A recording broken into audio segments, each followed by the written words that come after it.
നമസ്കാരം. പ്രധാന വാർത്തകൾ.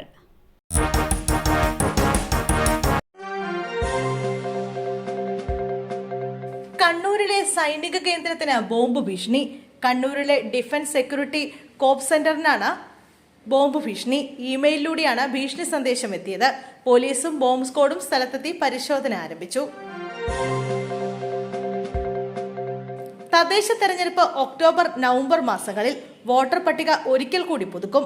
ഒരുക്കങ്ങൾ പൂർത്തിയായെന്നും ഡിസംബർ 20 മുമ്പ് പുതിയ ഭരണസമിതി ചുമതലയേൽക്കണമെന്നും സംസ്ഥാന തെരഞ്ഞെടുപ്പ് കമ്മീഷണർ എ ഷാജഹാൻ പറഞ്ഞു. തെരഞ്ഞെടുപ്പിന് മുമ്പായി ഒരിക്കൽ കൂടി വോട്ടർ പട്ടിക പുതുക്കും. തദ്ദേശ തെരഞ്ഞെടുപ്പ് തീയതികൾ കേന്ദ്ര തെരഞ്ഞെടുപ്പ് കമ്മീഷൻ അറിയിക്കുമെന്ന് എ ഷാജഹാൻ പറഞ്ഞു. അതേസമയം തീവ്ര വോട്ടർ പട്ടിക പരിഷ്കരണം നീട്ടിവെക്കണമെന്ന് സംസ്ഥാന തെരഞ്ഞെടുപ്പ് കമ്മീഷൻ ആവശ്യപ്പെട്ടു. സംസ്ഥാന തെരഞ്ഞെടുപ്പ് കമ്മീഷൻ ആവശ്യപ്പെട്ടു. തദ്ദേശ തെരഞ്ഞെടുപ്പ് പ്രഖ്യാപിക്കാനിരിക്കുന്നതിന്റെ പശ്ചാത്തലത്തിലാണ് ഈ ആവശ്യം. മുഖ്യ തെരഞ്ഞെടുപ്പ് കമ്മീഷണർക്ക് സംസ്ഥാന തെരഞ്ഞെടുപ്പ് കമ്മീഷൻ കത്ത് നൽകി. പാലക്കാട് ഭാര്യയെ ഭർത്താവ് കുത്തിപ്പരിക്കേൽപ്പിച്ചു. മണ്ണാർക്കാട് പാലക്കയം ചെത്തിയത്ത് വീട്ടിൽ ബേബി തങ്കമ്മ ദമ്പതിമാരുടെ മകൾ ശില്പയ്ക്കാണ് കുത്തേറ്റത്. ഇവരുടെ ശരീരത്തിൽ 5 തവണ കുത്തേറ്റതായാണ് വിവരം.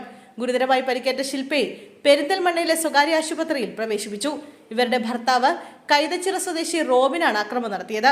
ഇയാളെ പോലീസ് പിടികൂടി. കഴിഞ്ഞ കുറച്ചു നാളുകളായി ഇരുവരും തമ്മിൽ നിരന്തരം തർക്കങ്ങൾ ഉണ്ടായിരുന്നു. തർക്കം കൂടിയതോടെ ശില്പ പാലക്കയത്തെ സ്വന്തം വീട്ടിലേക്ക് താമസം മാറുകയായിരുന്നു. ഇവിടെ എത്തിയാണ് റോബിൻ ആക്രമിച്ചത്. കോൺക്രീറ്റ് ഡിവൈഡറിൽ ബൈക്ക് ഇടിച്ചു കയറിയ അപകടം. മധ്യവയസ്കന് ദാരുണാന്ത്യം. കൊല്ലം ചവറയിലാണ് സംഭവം. ചവറ കൊറ്റംകുളങ്ങര സ്വദേശി പ്രകാശാണ് മരിച്ചത്. 50 വയസ്സായിരുന്നു.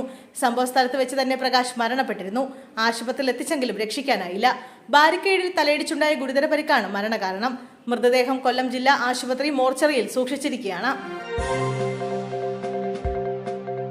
ഓപ്പറേഷൻ നുംകോർ. ദുൽഖർ സൽമാന്റെ വാഹനങ്ങൾ പിടിച്ചെടുത്തു. ഓപ്പറേഷൻ നുംകോറിന്റെ ഭാഗമായി കസ്റ്റംസ് നടത്തിയ റെയ്ഡിൽ നടൻ ദുൽഖർ സൽമാന്റെ 2 വാഹനങ്ങൾ പിടിച്ചെടുത്തു. കോഴിക്കോട്, മലപ്പുറം ജില്ലകളിലെ 7 ഇടങ്ങളിൽ നിന്നായി 11 വാഹനങ്ങൾ പിടിച്ചെടുത്തു. ദുൽഖർ സൽമാന്റെ കാറുകൾ പിടിച്ചെടുത്തതിന് പുറമെ കൂടുതൽ വാഹനങ്ങളുണ്ടെങ്കിൽ ഹാജരാക്കണമെന്നറിയിച്ച് സമൻസ് നൽകി.